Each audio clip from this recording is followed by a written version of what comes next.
Hello everyone, video 3 of module 1 talking about basics of modeling, and with this video we mainly focus on select menu and view menu and a brief introduction about set display option. But before going through the select and view menu, I just found a little bug in SAP. In last video when I talked about drawing eccentric brace, I realized that an option coming and going which was interesting, so I tried to figure out what's happening. So if I click on brace here, you can see for eccentric brace it gives me two options, left and right eccentricity. So if I come here and press this, you can see left and right eccentricity coming here, but as soon as I click on these, one of them will go, and it's forward. If I go to backward, again I don't see it. I have just one, so if I click here I have just one eccentricity, the other one is right at degree. How we can move it back is by pressing this secondary beam option, because it gives me first space and last space. You don't need to do anything. As soon as you click back on the brace, there we go, we have it. And these numbers actually are coming from the other options, so 0 and 1 used before somehow because we didn't have right. So if I put here 0.4 and now I draw it here, you can see the eccentricity. It works correctly, so the geometry would be fine, just you cannot see this feature all the time. So that's how you can move it back, by pressing secondary beam draw option and then clicking back on bracing option. Okay, let's move on to check the select. So for select we have quite few options here, because sometimes model is very complicated and you need to have enough flexibility to select the elements you want to select. The first one is pointer view, that actually you don't need to click on that because you already have it. So when you have this cursor here, actually you are in the select mode for window. So it's like AutoCAD. If you select from and click on left bottom of mouse and drag it from right to left, whatever is inside the selection box and whatever is crossing the border of the box will be selected. But if you do it reverse from left to right, what is exactly inside the box will be selected, which is elements between grid 2 and 3. And the same for deselect option. All features are similar. So if I come here and select, for example, something like this, just elements on grid 3 will be deselected. And the other option for select is polygon.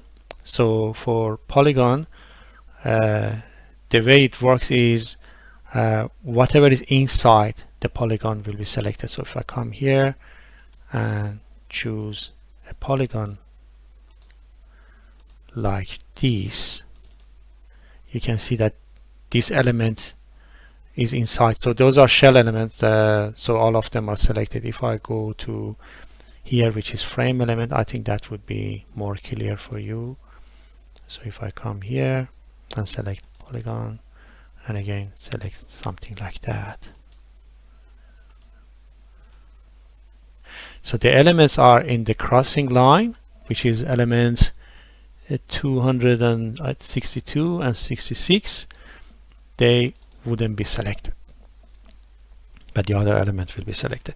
If you want to have the same flexibility like crossing like this, you need to press escape at first to deselect everything, and then you can use intersecting poly. So when you come in here and you draw this,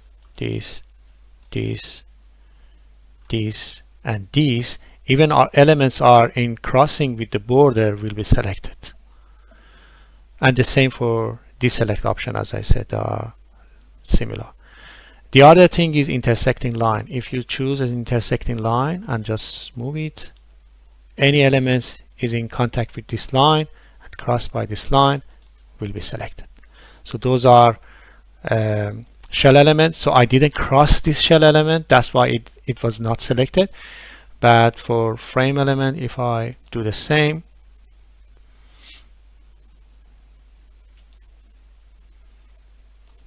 if I come here, for example, here, here, and here, these three elements will be selected. So I'm pressing escape. The other option we have for select is the coordinate specification. So if I come for some specified coordinate range, I can select a range between different coordination x and y, and then say, okay, all of them shall be selected. So if I come here and put here, for example, this is important, this is equal, less, or just less. If I put just less than 20, that means those elements are in 20, y20, and elements are reaching even to y20 wouldn't be selected. So all elements up to y15 will be selected now if I press select. Less than 20, sorry, 20 is here, so this is, let me check, this is y15, I made a mistake, sorry, this is 20, so those hadn't been selected. So up to y15 selected, but not y20. But if I put equal, less, then all those elements will be selected as well. So those are shell elements, so all of them are selected. Why the joint hasn't been selected? Because it's up to me. I haven't selected point here. If I press point and I press select again, all points here will be selected as well. So you can choose the elements, type of element you want to see here, and or object, and then what's the range, and you can do the same for deselect. So if I change this one, for example, to 10 and press deselect, then elements below and equal to 10, y10 will be deselected. The other option we have for select is in coordination is click joint in one plane, XY plane, XZ plane, or YZ plane. When you click on that, any element in that plane will be selected. So if I, for example, choose XY plane and come here in 3D and select this element or this joint, so if I press this, all will be selected.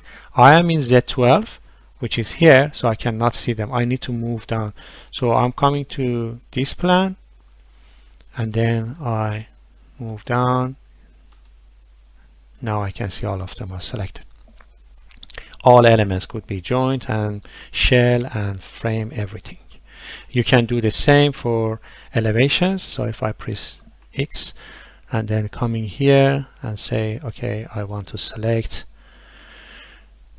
XZ plane, and I'm coming to any of those elements like node, for example, or points here in grid 2 and select it. You can see all of them are selected. How can I see that? I can come here to view, and in view I can choose XZ elevation. I cannot see them because I'm not on grid 2, I'm on grid 3, I'm here. So how can I move? I can move one step backward to be able to see them. And I'm just explaining again about view. When I'm in the view, you can see a cyan or light blue line here on each grid I have, or you can see the uniform number here. Sorry, that's showing the grid. So if I come here, when I move, you can see the cyan line is moving up in this grid. Sometimes you don't have a grid. Can you see that it currently is on grid 3, now it's on grid 4 and grid 5 and 6. If I press one more up, it jump into grid 1 because there is no more grid after grid 6. So I'm combining view and select together, guys, because those are, well, I need to just explain them more effectively. I can't just explain each part individually. So in select, the other option we have is element parallel to one element. For example, if I come here, select a straight line object parallel to this, whatever is parallel to this, which is all columns, actually, which are all columns, will be selected. And you can see if you go to other elevations, all of them are selected. If I come here and select this bracing,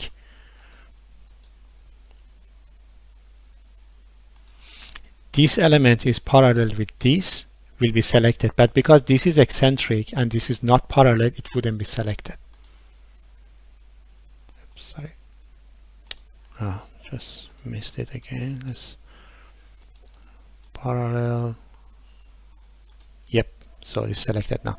It's in fine grid mode, that's why I'm not very easy. Okay, now it's, I think, easier to select. If I select nearest, it's automatically in the line.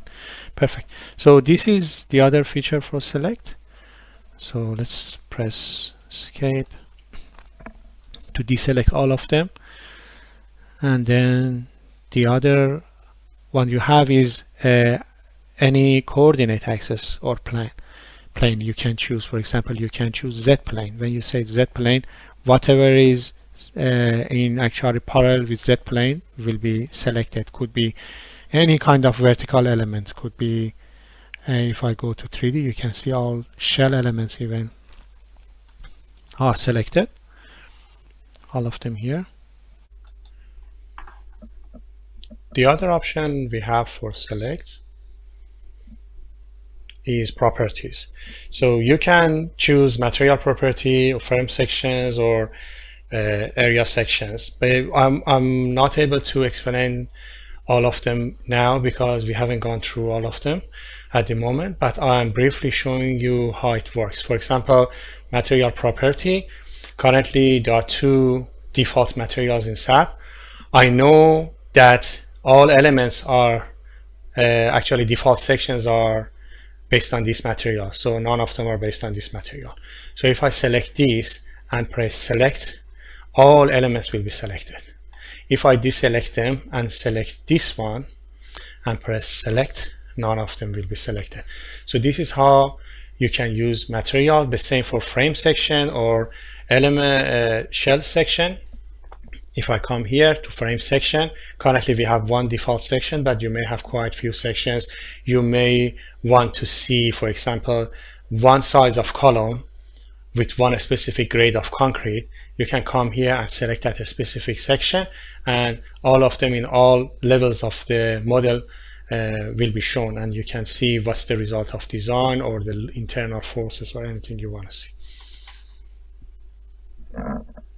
The other option we have for select is select based on group. I need to tell you how to assign the groups, but long story short, when you have a group of elements, for example, select for example, this is a roof framing. If you select all elements and assign them as a roof frame, then you can come here and select that specific group. We will talk about it later on when we talk about how to assign the groups. The other one is label. So this is very useful when you want to do troubleshooting, because SAP gives you some warnings based on the element. For example, frame element number 134, there is instability or the joints are not connected or anything like that. So I can come here and say, okay, I want to see frame 134. I can either type it here 134, or I can use this drop box and find 134 among all elements. And when I choose it, then I press select, element 134 here is selected. And the same for joint. You can choose, for example, joint 120. Yeah, I can choose 120, and you can see this joint is selected. The same for shell element. So this is another option for selecting element. And we almost done. The other one is select all. Either Control A or selecting this, or you have the same here, select all. When you press this, all elements, all of them, all levels and all type of materials will be selected. If you want to clear this, you can come here and mention clear section. So say clear selection, so all of them go. If I have a specific selection like this, and I clear this one, either by pressing escape or by pressing this, I can use get previous selection and all previous selected elements coming back. And the other option, how we can use these selections in our design. For example, you selected this group of elements and you just want to see those and nothing else. You can come here, show selection only, or you can go to view option and you use this, show selection only. And when you do this, just this selected element remaining, and the rest will go. If you want to do it reverse, so you want to see whatever hasn't been selected, if you come to view, you can see invert view selection. If I do this, then those cell elements will go, and whatever hasn't been selected is here. So if I press show all here, that gives me all elements. So if some elements are not visible, by pressing this, I can see all of them. But still my selections options are here. I need to press escape or clear the selection.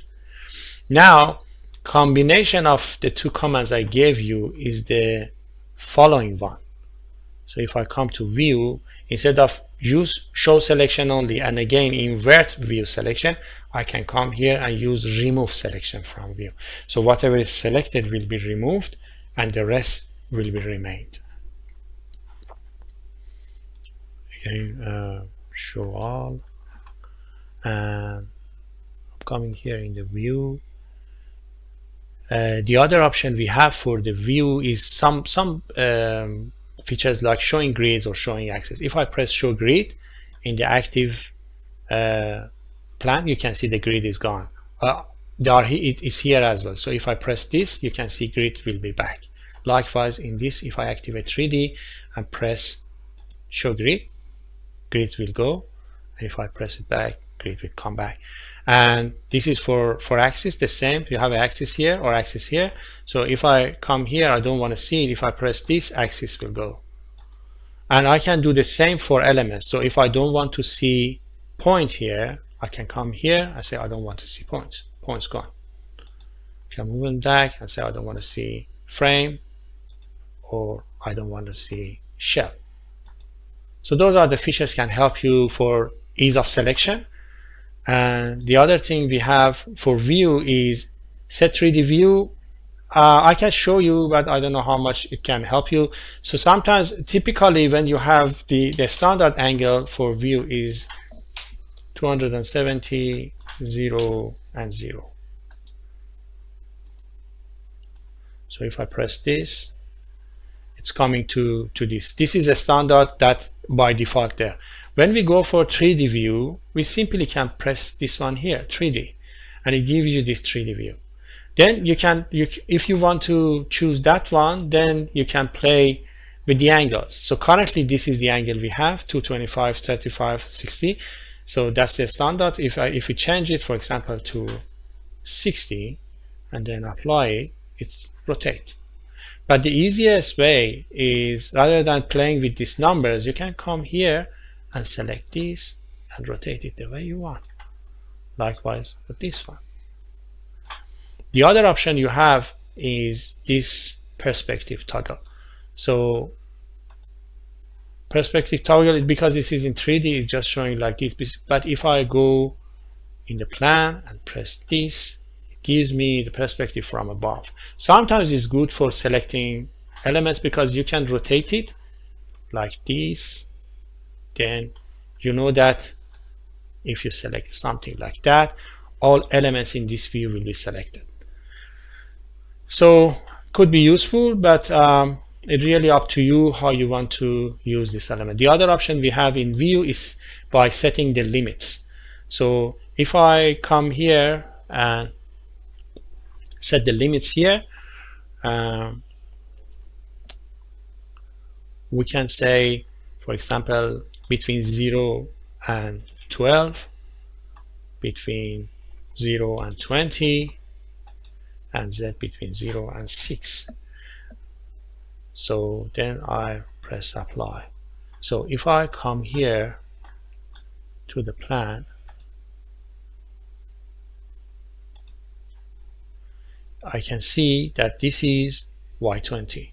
So up to Y20 is selected, and up to X12 is selected. And this is for 2 levels, as you saw here. So just up to Z6, not above. So you can play with that. But remember, if you want to show all elements, you can't simply come here and press show all. It doesn't work. You need to come here back to set limit, access limit, and show all here, then you can see all of them. And the last thing about set display option, that there is a tick box here or there. I will very briefly talk about that because we need to be familiar with all those features to go. But here you can activate some information, basic information about your model. For example, label, section, property, local access, or for example, end releases or support condition or things like that, which are very useful, very useful. I will go through them. For example, here currently I go to the plan, which is more clear. I selected labels of all those elements. I can deactivate labels, and if I press apply, then nothing is there. If I show, for example, selection just for frames and apply, I can see just this section for the frame, but not for the shell. I need to press this section for area, and when I apply, I can see the section for area. So if I press this one, section for frame, and apply, I just can see the section for shell. So this shell is hidden between these elements where they are exactly aligned. That's why you cannot see the edge of the shell, but this is more clear. So guys, this is the third video, and we discussed about part of basics of modeling. The next part will be discussed in the next module.